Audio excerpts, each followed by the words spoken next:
The rain was falling hard that night, a cold, relentless downpour that emptied the streets of the city faster than any curfew could. I prefer nights like this. The noise of the water hitting the pavement masks the sound of my footsteps, and the low visibility gives me an advantage that I know how to use better than anyone else. I was perched on the edge of a fire escape 4 stories up, overlooking an alleyway in the lower district. It is a part of town that the police patrols usually skip, especially after midnight. They call it a dead zone. I call it a hunting ground. I was not there by accident. I had been tracking a pattern of assaults in this neighborhood for 2 weeks, but tonight my focus shifted. I was watching a man named Elias. He didn't know I was watching him. He didn't know I existed. Elias was a veteran, a man who had served his country only to come back to a society that had no place for him. He was in his 60s, frail with a grey beard that was matted from weeks of living without shelter. He had set up a small camp behind a dumpster, using flattened cardboard boxes to keep his body off the freezing concrete. He had an old army jacket that was 2 sizes too big for him, but it was the only thing keeping the hypothermia at bay. I watched him settle in for the night. He checked his pockets, pulled out a half-eaten sandwich wrapped in a napkin, ate it slowly and then curled up into a ball, pulling a plastic tarp over his head. It was a pathetic sight, not because he was pitiful, but because it was unjust. He wasn't bothering anyone, he wasn't begging. He was just trying to survive until sunrise. I stayed on the fire escape, scanning the perimeter. My breathing was slow and controlled. The city below was a maze of shadows, and I knew every corner. It was around 2:15 a.m. when the silence of the alley was broken. I heard them before I saw them. Laughter. Loud, obnoxious laughter that echoed off the brick walls. It was the sound of people who had never known fear, people who walked through the world assuming they owned it. I shifted my position, moving deeper into the shadows of the metal grate and looked down. 3 young men turned the corner into the alley. They were dressed in expensive clothes, designer jackets that cost more than Elias would see in a lifetime. They were drunk. I could see the way they stumbled, the way they shoved each other playfully. One of them was holding a bottle of liquor. They were using the alley as a shortcut to get back to the main avenue where the nightclubs were. If they had just kept walking, nothing would have happened. I would have let them pass. I have no interest in drunks unless they become predators. But predators are exactly what they were about to become. The tall one, the one in the leather jacket who seemed to be the leader, stopped. He had spotted the plastic tarp behind the dumpster. He pointed at it and said something I couldn't hear over the rain, but I saw the grin spread across his face. It was a cruel look. He motioned to his friends. They stopped walking. The atmosphere in the alley shifted instantly. It went from a drunken shortcut to a crime scene in the making. I felt my muscles tighten. My gloves were already on, tight black leather with reinforced knuckles. I didn't move yet. I needed to see their intent. I needed to know if this was curiosity or malice. The leader walked over to the cardboard fortress Elias had built. He didn't say a word. He just lifted his leg and kicked the cardboard hard. The sound was a dull thud. Underneath the tarp, Elias jerked awake. I saw the old man scramble, confused and terrified, trying to push the tarp off him. He probably thought it was the police telling him to move, or maybe a rat. When he finally got his head free, he looked up and saw the 3 figures towering over him. He raised his hands immediately. It was a defensive reflex, the universal sign of surrender. He wasn't fighting back. He was begging them to leave him alone. I could see his mouth moving, saying sorry, saying he would move. The leader didn't care. He laughed and kicked the cardboard again, this time harder, catching Elias in the ribs. The old man gasped and curled into a fetal position. That was the moment. The line had been crossed. This wasn't a misunderstanding. This was sport. They were bored, they were drunk, and they had found a punching bag that couldn't hit back. The second guy, a stocky male with a buzz cut, stepped forward and poured the remaining liquor from his bottle onto Elias. The liquid splashed over the old man's face and jacket. Elias sputtered, wiping his eyes, shivering violently as the cold alcohol soaked into his clothes, mixing with the freezing rain. The third guy was filming it with his phone. The light from the screen illuminated their faces. They were smiling, they were having fun. I stood up silently on the fire escape. They were 40 feet below me. I assessed the tactical situation. 3 targets. Unarmed as far as I could tell, but dangerous due to their pack mentality and intoxication. Elias was already compromised. He couldn't defend himself, and he couldn't run. If I didn't intervene, they would beat him until he was unconscious, or worse. Men like that don't stop until they see blood. They need to feel powerful to validate their miserable existence. I checked the drop. There was a ladder that went down to the second floor, and from there it was a 10-foot drop to the dumpster. I moved. I didn't run, I flowed. Silence was my primary weapon right now. I needed to close the distance without them knowing I was there.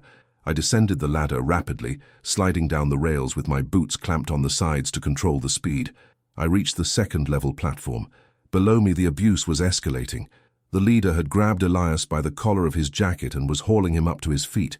Elias was dead weight, his legs weak from the cold. The leader shoved him against the brick wall. Elias's head hit the bricks with a sickening crack. He slid down, dazed. The stocky one wound up and punched Elias in the stomach. The old man folded, coughing, gasping for air that wouldn't come. The cameraman was laughing, urging them to hit him harder. I vaulted over the railing of the second floor. I landed in a crouch on top of the large metal dumpster, just a few feet behind the group.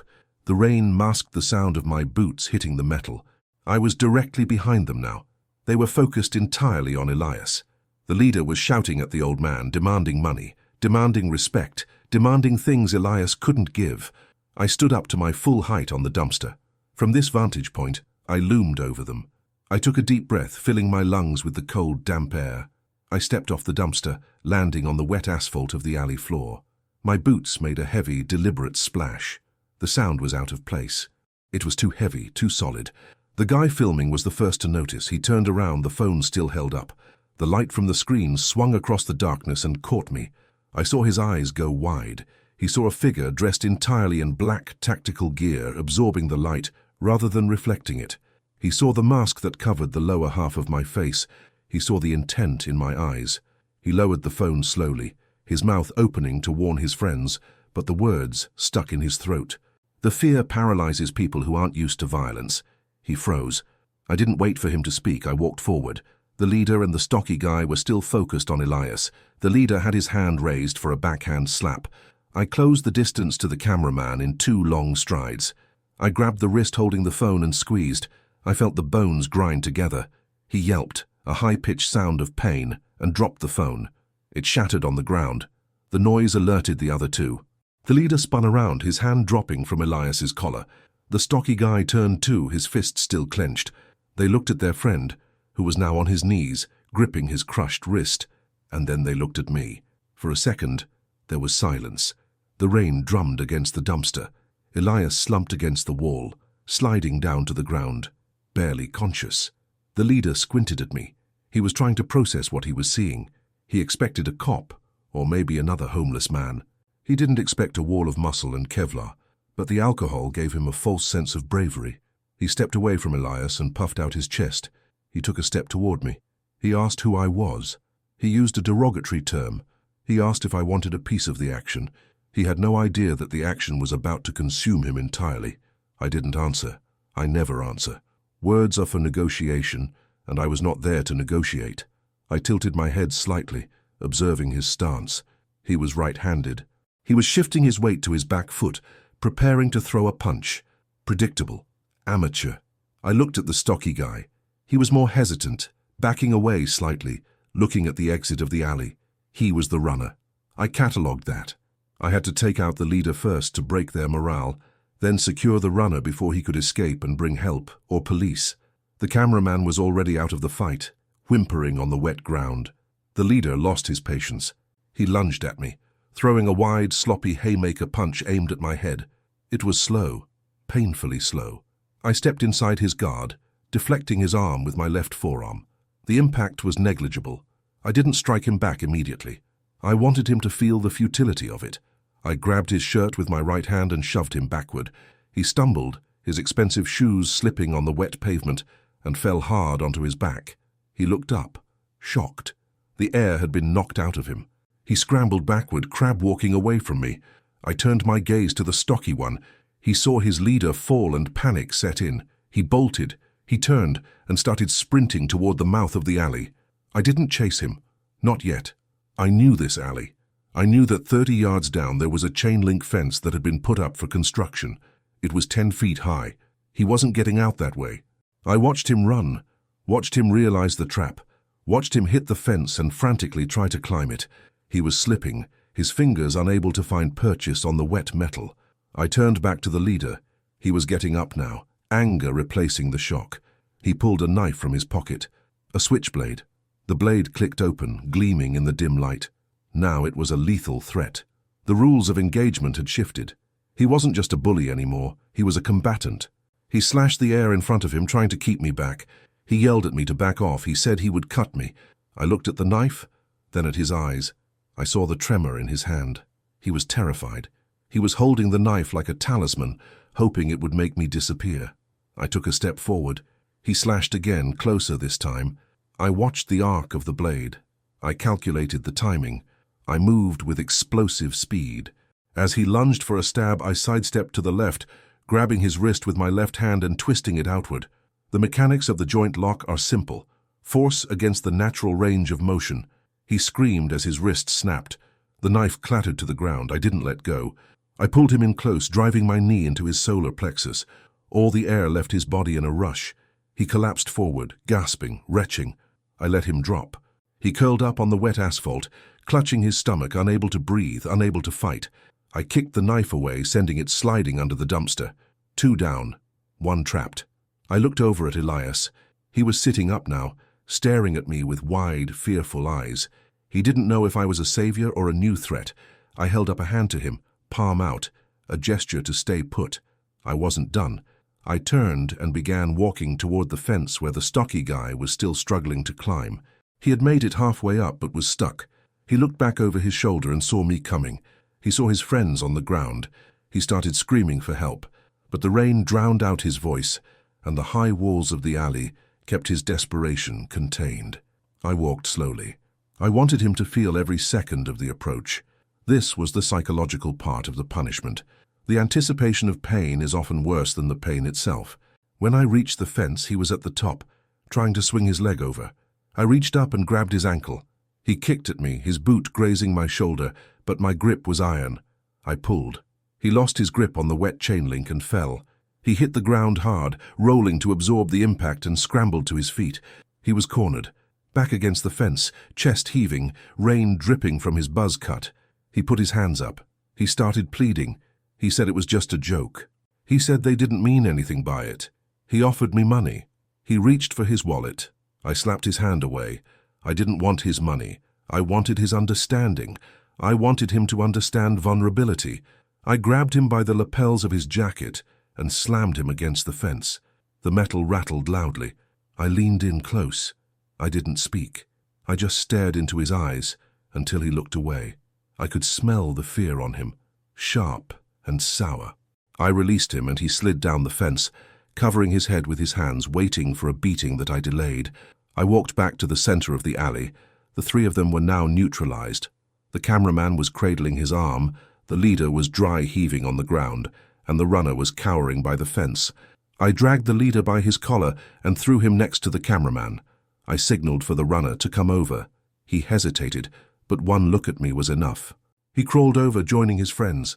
I had them lined up now, facing the man they had tortured. Elias was watching, trembling. I walked over to Elias. I knelt down, making myself smaller, less threatening. I checked him for injuries. He had a bruise forming on his cheek and he was clutching his ribs, but he was breathing steadily. He flinched when I reached out, but I moved slowly. I pulled a small flashlight from my belt and checked his pupils. No concussion, just shock and bruising. I stood up and took off my own heavy, waterproof tactical jacket. Underneath, I wore a thermal compression shirt and my tactical vest. I was cold, but I was conditioned for it. Elias wasn't. I draped the heavy jacket over the old man's shoulders. He looked at me, confused, touching the fabric. It was warm, it was dry. I nodded to him. Then I turned back to the 3 men. They were watching this. They were seeing the contrast. Violence for the aggressors, compassion for the victim. It was a simple equation, but the night was not over. They needed to learn a permanent lesson. I couldn't just beat them up and leave. They would heal, they would sue, they would laugh about it in a month. I needed to break their sense of safety. I needed to dismantle their ego. I walked over to them. They flinched as I approached. I crouched down in front of the leader. I reached into his pocket and took his wallet. I didn't take the cash. I took his ID. I looked at the name. I looked at the address. I memorized it. I did the same for the other two. I held the IDs up so they could see them. Then I put them in my pocket. Now they knew. I knew who they were. I knew where they lived. This wasn't a random encounter anymore. This was a relationship. I stood up and looked around the alley. There was a metal pipe lying near some construction debris. I picked it up. It was heavy, rusted iron. I weighed it in my hand. The sound of metal scraping against the pavement made them shudder. I walked toward the leader's legs. He started screaming, begging, promising he would never do it again. I raised the pipe. I wasn't going to break his legs. That is sloppy. That brings too much police heat. But I needed them to believe I would. I swung the pipe down with full force, missing his kneecap by an inch and smashing into the asphalt. Sparks flew. The sound was like a gunshot. The leader screamed as if he had been hit. Phantom pain surging through his mind. He was hyperventilating. I leaned down close to his ear. For the first time, I spoke. My voice was a low rasp, distorted by the mask, calm and terrifyingly devoid of emotion. I told him that this was his one warning. I told him that if I ever saw him near this district again, if I ever heard of him hurting anyone, anywhere, the pipe wouldn't miss. I told him that I was a ghost, and ghosts are everywhere. I told him to look at Elias. I grabbed his head and forced him to look at the homeless man wrapped in my jacket. I told him to apologize.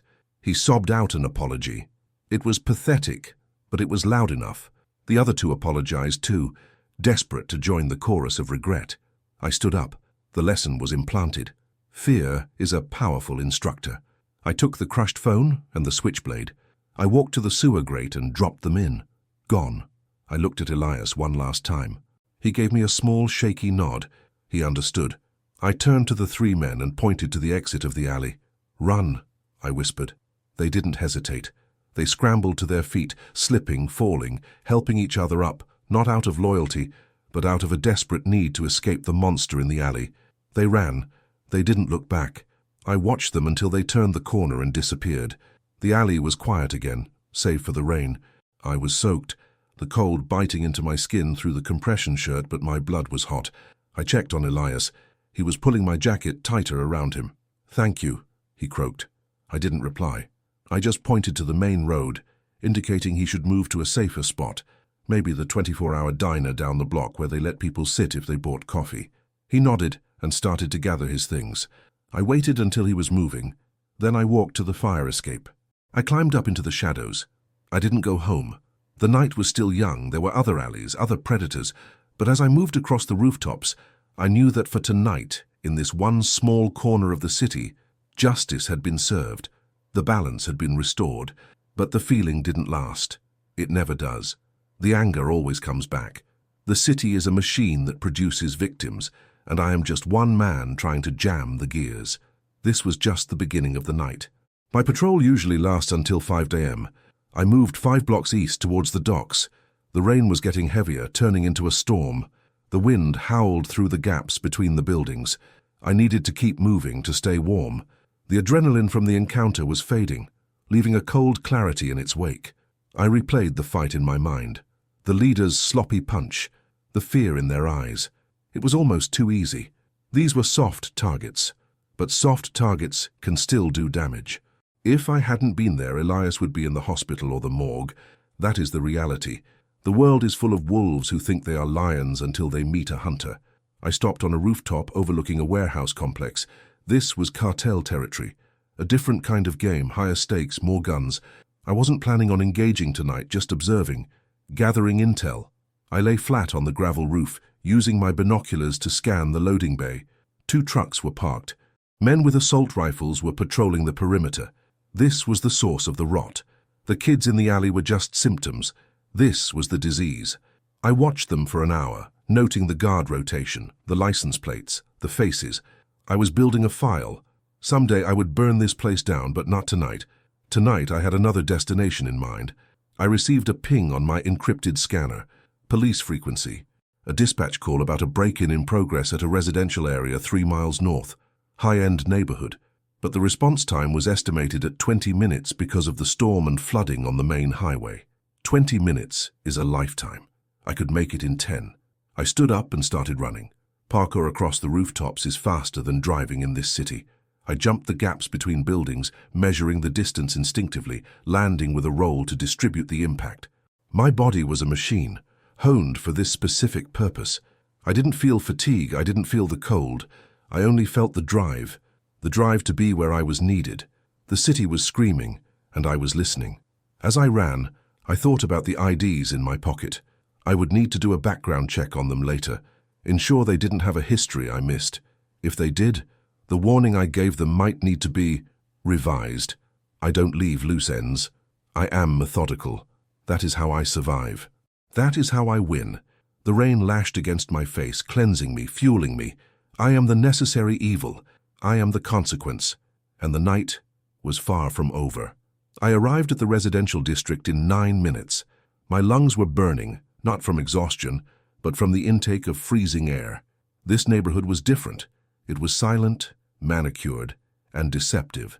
High hedges hid high fences, and elaborate security systems blinked red in the darkness, a false promise of safety to the people sleeping inside. The storm was my cover here. Thunder rumbled overhead, masking the sound of my boots on the slate tiles of the roof I had just crested. I crouched near the chimney, looking down at the target house. It was a sprawling, 2-story colonial structure, set back from the road. The lights were off, but I could see the faint, erratic dancing of flashlight beams through the downstairs windows. The police were still 10 minutes out. In a home invasion, 10 minutes is the difference between a robbery and a massacre. I didn't wait. I scanned the perimeter. No lookouts outside. That meant they were confident, or they were amateurs, or perhaps they were already busy inside. I slid down the drain pipe on the blind side of the house, my boots finding purchase on the wet brick. I dropped into the flower bed, crushing hydrangeas under my weight.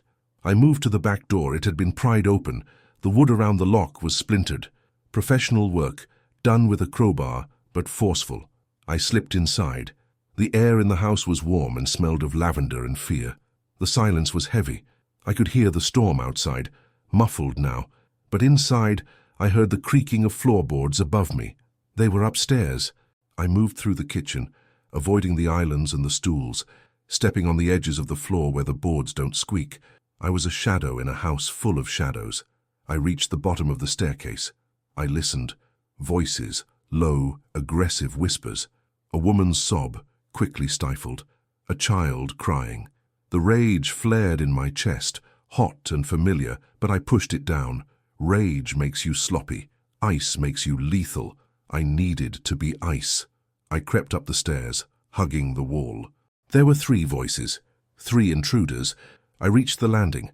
The hallway was dark, but the door to the master bedroom was slightly ajar, spilling a slice of yellow light across the carpet. That was the kill zone. I peeked through the gap. The scene was chaotic. A man and a woman were tied to chairs in the center of the room. They were wearing pajamas.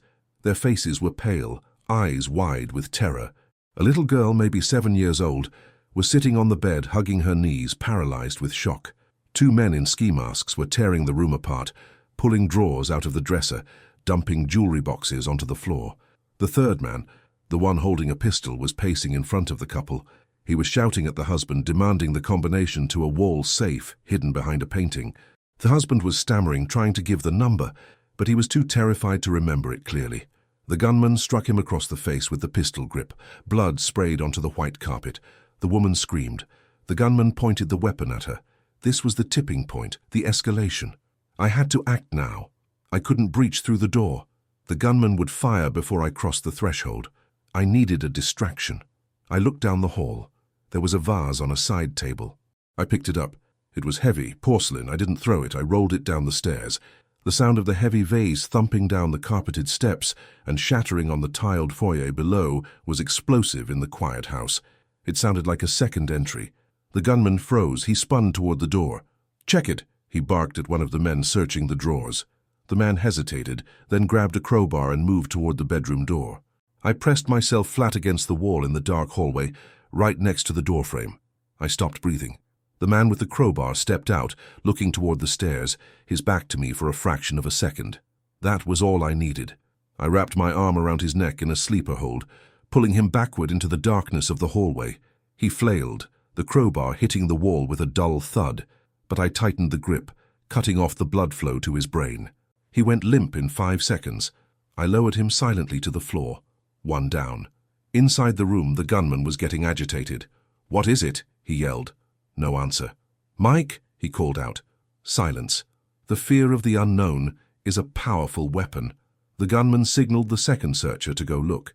This one was smarter. He pulled a knife and moved slowly, checking the corners. He came to the doorway but didn't step out. He peered into the hall. He saw his partner's legs sticking out from the shadows. He gasped, turning back to warn the gunman. "Someone's here," he shouted. I didn't hide anymore.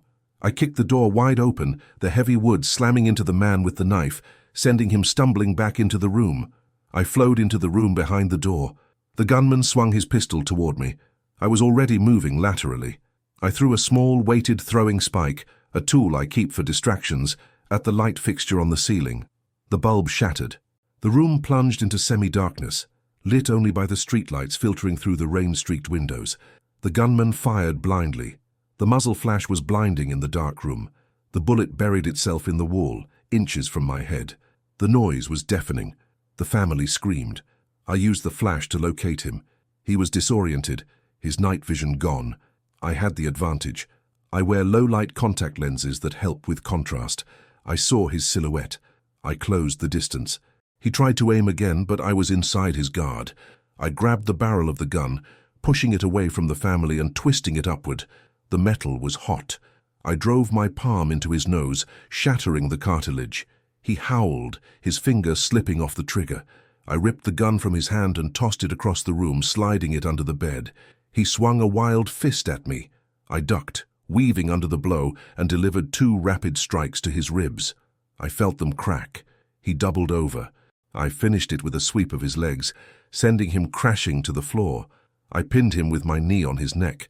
The second man, the one I had hit with the door, was getting up, still holding the knife. He looked at me, then at his partner on the floor, then at the open window. He made a choice.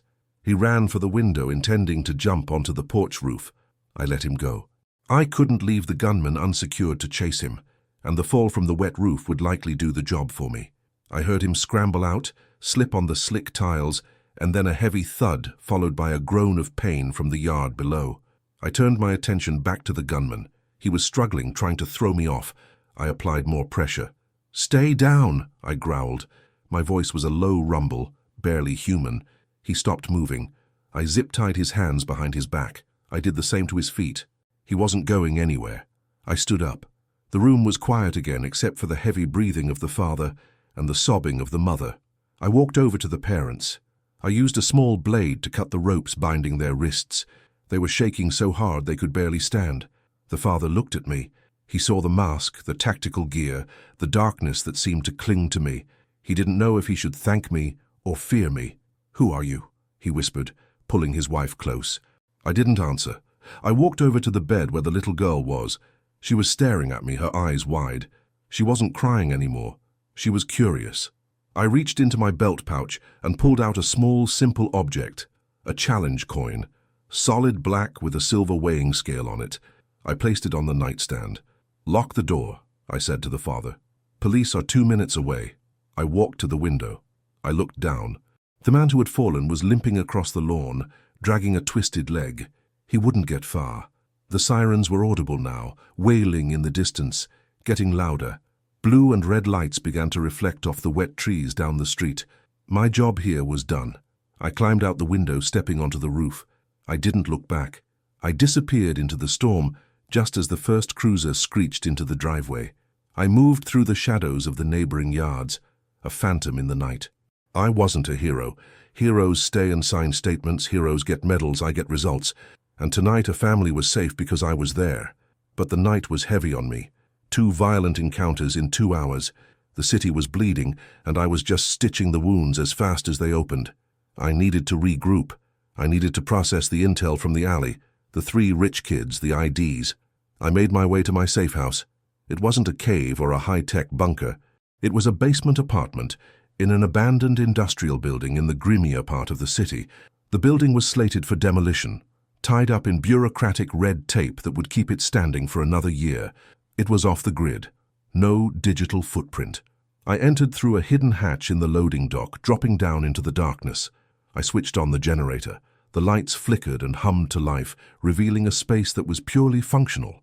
Concrete walls, a cot in the corner, a workbench covered in tools and weapon parts, and a wall of monitors. This was my command center. This was where the vigilante lived. The man I used to be died a long time ago. I peeled off my wet gear. The tactical vest was heavy with rain and sweat. I hung it on the rack to dry. I checked my body for injuries, a bruise on my forearm from the alley fight, a graze on my shoulder from the window frame. Nothing serious. I sat down at the computer terminal. It was a custom rig, encrypted, routed through a dozen proxy servers. I pulled the wet wallets out of my pocket. I laid the 3 IDs on the desk. Jameson Thorne, Michael DeLuca, Bradley Pierce, the names of the privileged, the names of the predators. I started typing. I needed to know who they were, really.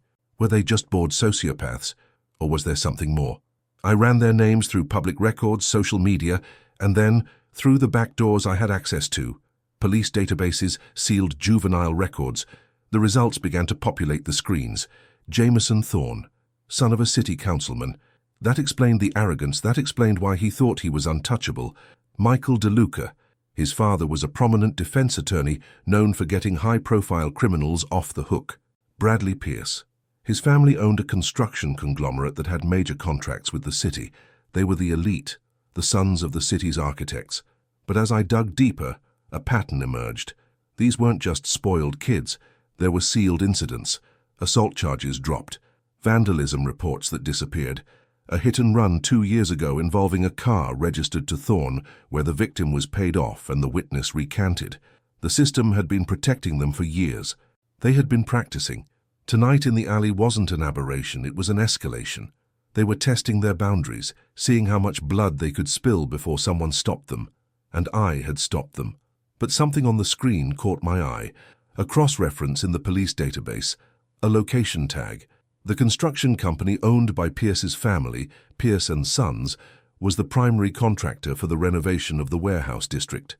The same district where I had seen the cartel activity earlier. The same district where I had watched the trucks and the armed guards. A coincidence? I don't believe in coincidences. In this city, everything is connected by a web of corruption and money. If the Pierce family was renovating warehouses that were being used by the cartel, they were either complicit or they were being used.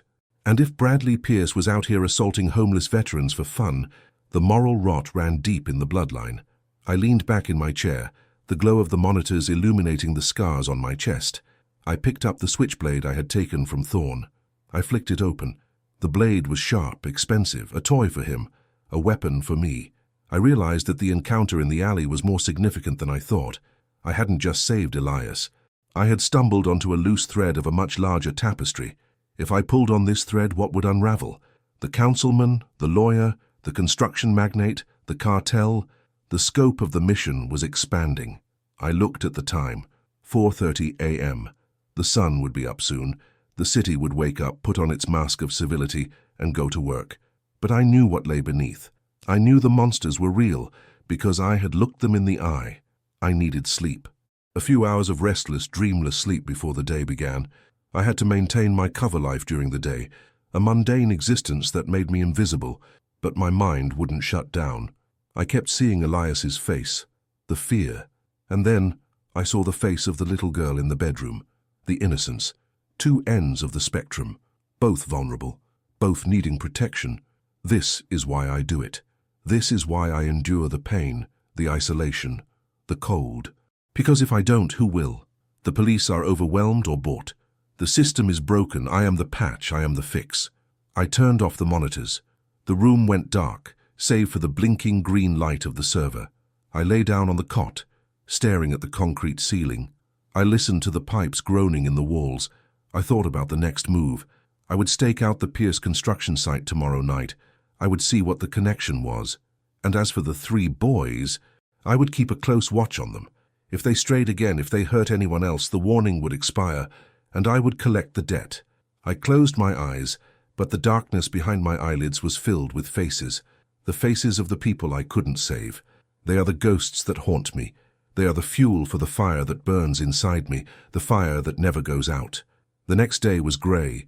The storm had passed, leaving the city washed out and grim. I went through the motions of my day job as a night security guard for a generic office building, a job that gave me access to keys, schedules, and a reason to sleep during the day. But my mind was on the mission.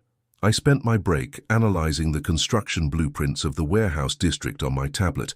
I found anomalies, structures marked for demolition that were still standing, power grids that were drawing massive amounts of electricity for empty buildings. It was a classic setup for a heavy operation.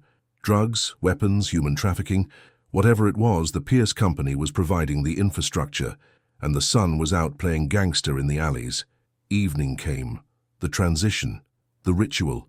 I returned to the safe house. I ate a protein bar, drank water, and began the preparation, cleaning the gear, checking the armor plates, sharpening the blades. It is a meditation. Every strap tightened is a promise. Every weapon checked is a vow. I put on the suit. It fits like a second skin now. I put on the mask. The man disappears. The vigilante remains. I checked the weather. Clear skies, cold wind, good visibility. Harder to hide, but easier to see. I loaded the motorcycle, a matte black, custom-built machine with a silent electric engine. It was fast and quiet, perfect for urban hunting. I rolled out of the hidden garage and into the night. The engine hummed beneath me. I felt the vibration in my bones. I headed toward the warehouse district. Tonight I was going to pull the thread. I parked the bike a mile away, hiding it under a tarp in a derelict parking structure. I moved on foot towards the target, Warehouse 4B, the one with the excessive power usage, the one owned by Pierce & Sons. As I approached, the atmosphere changed. The streets here were empty, desolate. No homeless people. They knew better than to sleep here. This was wolf country. I climbed a rusty water tower that overlooked the complex. I had a clear view. The yard was buzzing with activity. 2 black SUVs were parked next to a loading ramp. Men in suits were talking to men in tactical vests. And there, in the middle of it all, looking out of place in a cashmere coat, was a man I recognized from the news. Councilman Thorne, Jameson's father. My grip tightened on the railing. The father of the boy who beat the homeless veteran was meeting with armed mercenaries in a warehouse district at midnight. The corruption wasn't just implied, it was visible. I pulled out my long-range directional microphone and aimed it at the group. The wind was tricky, carrying the sound away, but I caught fragments. Shipment is late. Worried about the heat. My son is a liability. That last phrase caught my attention. My son is a liability. Councilman Thorne was talking about Jameson. He knew his son was out of control. Keep him on a leash, Thorne, a heavy-set man in a suit said. We don't need police looking into your family right now, not with the shipment coming in tomorrow. I'll handle him, Thorne replied, his voice tight. Just make sure the payment clears. I lowered the microphone. This was bigger than I imagined. A shipment coming tomorrow, a councilman involved, and the son, Jameson, was the weak link, the loose cannon. If I pressured the son, the father might crack, or if I disrupted the shipment, the whole house of cards might fall. I had a choice. Go after the shipment tomorrow, or go after the son tonight. I looked down at the warehouse. They were moving inside. The heavy metal doors rolled shut. The meeting was over. I had the intel. Now I needed to apply the pressure. I decided to pay a visit to Jameson Thorne, not to hurt him, not yet, but to let him know that his father's power couldn't protect him from me, to use him as a lever to pry open this conspiracy. I made my way to the Upper East Side, where the Thorne estate was located. It was a fortress, gated and guarded, but every fortress has a weakness. I didn't need to get inside the house, I just needed to get close enough to send a message. I scaled the perimeter wall, avoiding the cameras. I moved through the garden, the smell of expensive flowers sickeningly sweet compared to the stench of the alley. I saw a light on in a second-floor window, a silhouette pacing. Jameson. He was home. He was probably nursing his wrist, terrified, looking at the shadows. I took out a small device, a focused EMP emitter. Short range. I aimed it at the junction box on the side of the house. I triggered it. The lights in the house flickered and died. The alarm system groaned and shut down. Darkness swallowed the mansion. I climbed the trellis to the balcony outside Jameson's room. I didn't enter. I just stood there, silhouetted against the moonlight, waiting. Inside, I heard him panic. "Dad, the power is out." He came to the window, fumbling with his phone flashlight. He shone the beam out onto the balcony. The light hit me. I didn't move. I just stood there, a nightmare made flesh. He dropped the phone. He screamed, a sound of pure, unadulterated terror. I pressed a gloved hand against the glass. I left a print, a smudge of the alley grime on his pristine window. Then I vaulted over the railing and vanished into the night before the backup generators kicked in. He had seen me. He knew I could get to him anywhere. The psychological siege had begun. I didn't stay to watch the police arrive at the Thorn estate. I was already miles away, moving through the storm drains that run beneath the city like hardened veins. The image of Jameson's terrified face was burned into my mind, a stark contrast to the smug grin he wore when he was kicking Elias. Fear is the great equalizer. It strips away the money, the influence, the designer clothes, and leaves only the animal instinct to survive. I knew I had planted a seed of paranoia in the Thorn household. The councilman would be on edge, wondering who had breached his fortress, wondering if his criminal dealings were exposed. Paranoia causes mistakes, and I would be there to catch them. I returned to the safe house as the sun began to bleach the sky grey. I didn't sleep. The adrenaline was a constant hum in my blood. I spent the daylight hours monitoring the police scanners and the encrypted channels used by the syndicate. The chatter was high. The incident at the councilman's house was being reported as an attempted burglary, a random act. They were spinning the narrative, but on the encrypted channels, the tone was different. They were spooked. They mentioned the ghost. That was new. I liked it. The intel I had gathered pointed to tonight, the shipment at the warehouse. This was the nexus point. If I could intercept this shipment, I could cripple the operation that linked the street-level violence to the high-level corruption. I prepped my gear with meticulous care. I swapped the non-lethal rounds for armor-piercing ones. I sharpened the combat knife until it could split a hair. I packed smoke grenades, flashbangs, and a grapple gun. This wasn't going to be a stealth mission like the house. This was going to be an assault. I was one man against a private army, but I had the element of surprise and the cover of darkness. The weather report called for heavy fog rolling in off the harbor. Perfect. The city was conspiring to help me. I arrived at the warehouse district at 11:00 p.m. The fog was thick, a white soup that swallowed the streetlights and muffled the sounds of the city. I bypassed the outer perimeter of the Pearson Sons construction site by cutting through a rusted chain-link fence in a neighboring lot. I moved like a phantom through the maze of stacked shipping containers and idle excavators. The target was Warehouse 4B. It was a massive structure of corrugated steel, lit by floodlights that struggled to penetrate the fog. I climbed a crane that was positioned adjacent to the warehouse, hauling myself up the cold metal ladder until I was 50 feet in the air. From this vantage point, I could see the entire yard. It was a fortress. Armed guards patrolled in pairs with Rottweilers on chain leashes. They were expecting trouble. At midnight, the convoy arrived. 3 18-wheeler trucks, unmarked black cabs, moving slowly through the gates. They backed up to the loading bay of Warehouse 4B. The bay doors rolled up. Dozens of men swarmed out to unload the cargo. I watched through my thermal scope. I expected crates of weapons. I expected bricks of narcotics. What I saw made my blood freeze in my veins. They weren't unloading crates. They were unloading people. The back of the first truck opened, and a line of figures stumbled out. They were small, children, women, disheveled, terrified, holding on to each other. They were being herded like cattle by men with cattle prods. I zoomed in. I saw the fear on their faces, the exhaustion. This was a human trafficking hub. The construction company was a front for moving vulnerable people in and out of the city, hiding them in shipping containers disguised as building materials. The rage that hit me was different this time. It wasn't the cold, calculated anger I felt for the bullies. It was a white-hot fury, a primal need to destroy everything in that yard. Councilman Thorn, the lawyer DeLuca, the Pierce family, they were all profiting from the sale of human lives. They were monsters in suits, and tonight I was going to introduce them to hell. I couldn't wait for them to finish unloading. I couldn't risk them moving the victims into the warehouse where I might lose track of them, or where a firefight could cause collateral damage.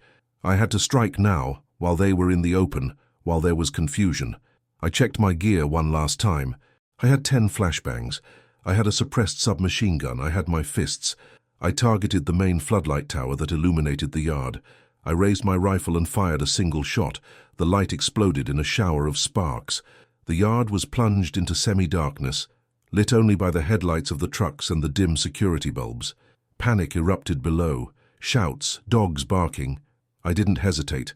I rappelled down from the crane, the line singing through my gloves. I landed on top of the first truck's cab. The driver didn't hear me land over the confusion.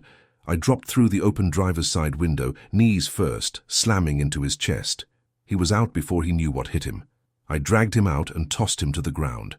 I was in the center of the storm now. I threw 2 flashbangs into the group of guards near the loading ramp. The twin explosions were deafening, blinding white light searing the fog. The guards screamed, clutching their eyes. I moved. I dropped from the truck cab and engaged. I was a whirlwind of violence. I took out the nearest guard with a sweep of his legs and a strike to the throat. He went down, gagging. The second guard raised his rifle, but he was blind from the flash. I disarmed him, twisting the weapon out of his hands and using the stock to shatter his jaw. I wasn't killing them, not yet. I needed them to suffer. I needed them to fear. I moved toward the victims. They were huddling together against the warehouse wall, screaming. I shouted at them, my voice amplified by the modulator in my mask. "Get down! Stay down!" They obeyed, dropping to the pavement, covering their heads. The guards from the perimeter were rushing in now. Bullets started to zip past me, sparking off the pavement and the truck's metal hull. I took cover behind the truck's massive tires. I returned fire, aiming for legs, for shoulders. I wanted to incapacitate, to create a field of wounded men that would slow down the others. I saw a man in a suit shouting orders. It was the heavy-set man I had seen with the councilman, the field commander. He was hiding behind a forklift, firing a handgun wildly. I flanked him, moving under the trailer of the truck, crawling through the grease and the dirt. I came out on the other side, right behind him. I stood up. He sensed me and turned. His eyes went wide. I didn't give him time to speak. I grabbed him by the throat and slammed him against the forklift. "Where is Thorne?" I demanded. He gasped, clawing at my hand. He's not here," he choked out. "He's at the gala, the charity gala." The irony was sickening. The councilman was at a charity gala while his men were trafficking children. I head-butted the commander, knocking him unconscious. I let him drop. The firefight was intensifying. More guards were pouring out of the warehouse. I was pinned down. I looked at the victims. There were about 20 of them. I couldn't fight off an army and protect them at the same time. I needed an exit. I looked at the truck. The engine was still running. The trailer was empty now. I made a decision. I vaulted into the driver's seat of the truck. I slammed the door and locked it. I threw the massive vehicle into reverse. The gears ground and the truck lurched backward. I aimed the trailer at the warehouse doors. I floored the accelerator. The truck smashed through the remaining guards, forcing them to dive out of the way. The trailer slammed into the warehouse entrance, blocking it, sealing the reinforcements inside. I shifted to drive. I wasn't leaving the victims. I honked the massive air horn, a deafening blast. I opened the passenger door and shouted at the group of women and children, "Get in, now!" They hesitated for a second, then ran. They scrambled up the steps of the cab, piling into the sleeper compartment, onto the floor, onto the passenger seat. It was tight, chaotic, but they were inside. I saw the last child, a young boy struggling to climb up. A guard had recovered and was aiming his rifle at the boy. I didn't think. I lunged across the cab, grabbing the boy by his shirt and hauling him inside just as a bullet shattered the side mirror. I slammed the door. "Hold on," I yelled. I gunned the engine. The 18-wheeler roared. I drove straight at the chain-link gate. The metal groaned and snapped as the truck plowed through it, dragging fencing and barbed wire with it. We were out. We were on the street, but we weren't safe. I checked the mirrors. 2 black SUVs were peeling out of the lot, pursuing us. They were fast. The truck was heavy. This was going to be a chase. I navigated the narrow streets of the industrial district, the trailer swaying dangerously as I took corners too fast. The SUVs were gaining. They opened fire. Bullets pinged off the back of the trailer. I couldn't let them shoot the tires. I grabbed the radio mic. I knew the police frequency. "All units," I broadcasted, disguising my voice. "Officer down. Shots fired. Pierce Warehouse District. Heavy pursuit of a tractor trailer. Suspects are armed cartel members in black SUVs." It was a lie about the officer, but it was the only code that would bring every cop in the city running. I needed the police now. Not to arrest me, but to intercept the SUVs and take custody of the victims. I couldn't hide 20 people in my safe house. They needed hospitals. They needed social services. I had to deliver them to the only place that could process them, even if the system was corrupt. The sheer number of victims would make it impossible to sweep under the rug. The chase spilled onto the highway. The fog was lifting slightly. The SUVs flanked me. One pulled up alongside the cab. The window rolled down, and a gunman leaned out with a submachine gun. He aimed at me. I jerked the steering wheel to the left. The massive truck swerved, side-swiping the SUV. The sound of metal screeching on metal was ear-splitting. The SUV lost control, spun out across the wet asphalt, and slammed into the concrete divider. One down. The second SUV fell back, staying in my blind spot. I could hear the sirens now. The cavalry was coming. I saw the lights of the precinct ahead. I wasn't going to stop there. I was going to drop the package and vanish. I slowed the truck down as I approached the police station. I pulled up onto the curb, crushing a bus stop sign. I hit the brakes hard. The truck hissed to a halt right in front of the main entrance. I looked at the victims in the cab. They were terrified, crying, but alive. "Stay here," I said. "The police will help you. Tell them everything. Tell them about the warehouse." I didn't wait for a thank you. I kicked open the driver's door and rolled out onto the pavement on the side away from the station entrance. I sprinted into the alleyway adjacent to the station just as the precinct doors burst open and officers poured out, guns drawn. They surrounded the truck. They found the victims. I watched from the shadows of a fire escape 3 buildings away. I saw them helping the children out. I saw the shock on the officers' faces. This couldn't be buried. The media would be all over it by morning. I melted back into the night. My work wasn't done. The victims were safe, but the perpetrators were still free. The field commander had mentioned a charity gala. Councilman Thorne was there, drinking champagne, shaking hands, playing the role of the benevolent leader, while his operation trafficked children. The rage flared again. I checked my watch. 1 a.m. The gala would be winding down. It was taking place at the Grand Hotel downtown. I had to get there. I had to look Thorne in the eye. I had to make him feel the fear those children felt. I retrieved my motorcycle from where I had stashed it near the warehouse district. It was a risk going back, but I needed the speed. The area was swarming with cops, but they were focused on the warehouse. I slipped through the perimeter and mounted the bike. I tore through the city, weaving through traffic, ignoring red lights. The Grand Hotel was a tower of glass and light in the center of the city. I parked in the underground garage, bypassing the valet. I took the service elevator to the roof. I wasn't going to walk in the front door. I was going to crash the party from above. I stood on the roof of the hotel, the wind whipping my cloak. I looked down through the skylight of the ballroom. The party was still going, tuxedos, gowns, waiters with silver trays, and there in the center was Councilman Thorne, laughing with a group of donors. Beside him was his son, Jameson. The boy looked pale, nervous, constantly checking his phone. He knew something was wrong. He knew I was out there. I set a charge on the skylight glass. A small, controlled explosive. I timed it. I waited for a lull in the music. I detonated the charge. The glass shattered with a thunderous crack, raining down onto the dance floor like diamonds. Screams erupted. The crowd scattered. I dropped through the hole, my grapple line slowing my descent.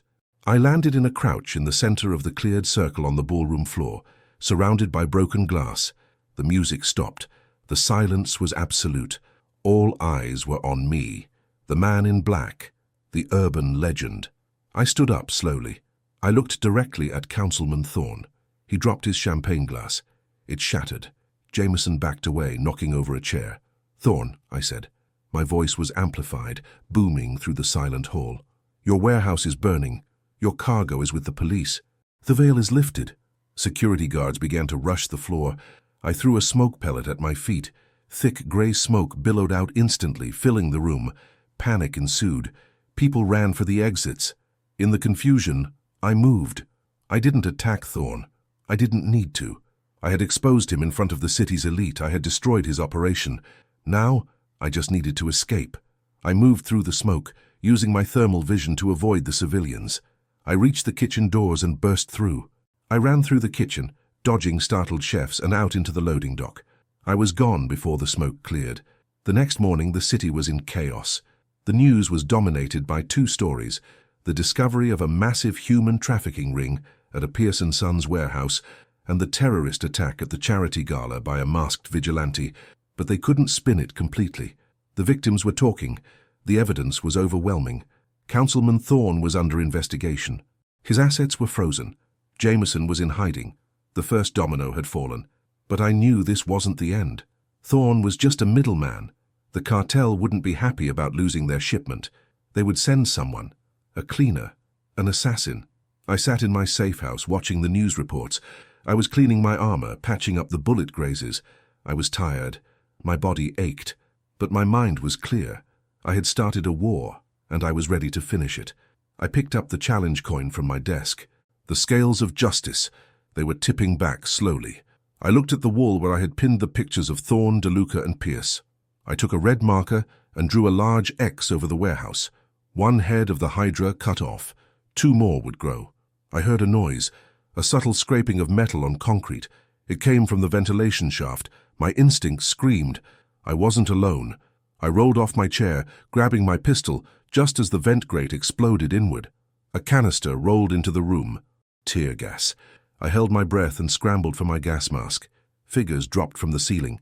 They were dressed in black, high-tech tactical gear, moving with professional precision. These weren't street thugs. These weren't cartel enforcers. These were elite mercenaries. Thorne had called in the big guns. I fired blindly into the smoke, seeking cover behind my workbench. Bullets chewed up the concrete around me. "Surrender," a voice commanded. "There is no escape." I checked my magazine. 12 rounds. I checked my escape route. The blast door to the sewer tunnel. It was 10 feet away, but the path was blocked by 3 shooters. I was trapped in my own sanctuary. This was the retaliation. The Empire strikes back. I smiled grimly behind my mask. They thought they had me cornered. They didn't know that I had rigged the safe house for exactly this scenario. I reached under the desk and pressed a red button. The lights cut out. A high-frequency sonic pulse emitted from speakers hidden in the walls, a sound so shrill it caused instant vertigo and nausea to anyone without ear protection. The mercenaries stumbled, clutching their heads. I didn't feel it. My helmet filtered it out. I activated my night vision. The room turned green. The hunters were now the prey. I moved. I didn't shoot. I used the darkness. I used the confusion. I was a blade in the dark. I took them down one by one, silent, efficient, brutal. When the last one fell, I stood over him. He was groaning, trying to reach for his radio. I crushed the radio with my boot. "Who sent you?" I asked. He laughed, a wet, gurgling sound. "It doesn't matter," he wheezed. "You're a dead man walking. The contract is open. Every hitter in the tri-state area is coming for you. Thorne put a bounty on your head. $5 million. $5 million. I was flattered. I knocked him out with a swift kick. I had to move. The safe house was compromised. I grabbed my go bag, my hard drives with all the encrypted data, and my primary weapons. I set the timer on the incendiary charges I had planted in the support pillars. 2 minutes. I opened the blast door and sprinted into the sewer tunnels. As I ran, I felt the ground shake behind me. A dull roar echoed through the pipes. The safe house was gone, buried under tons of concrete. To the world, I was dead, buried in the rubble. That was good. Let them think I was dead. It is easier to hunt ghosts when you don't believe in them. I emerged from a manhole cover 3 miles away, in the derelict train yards. The sun was setting again. The sky was bruising purple and black. I was homeless now, just like Elias.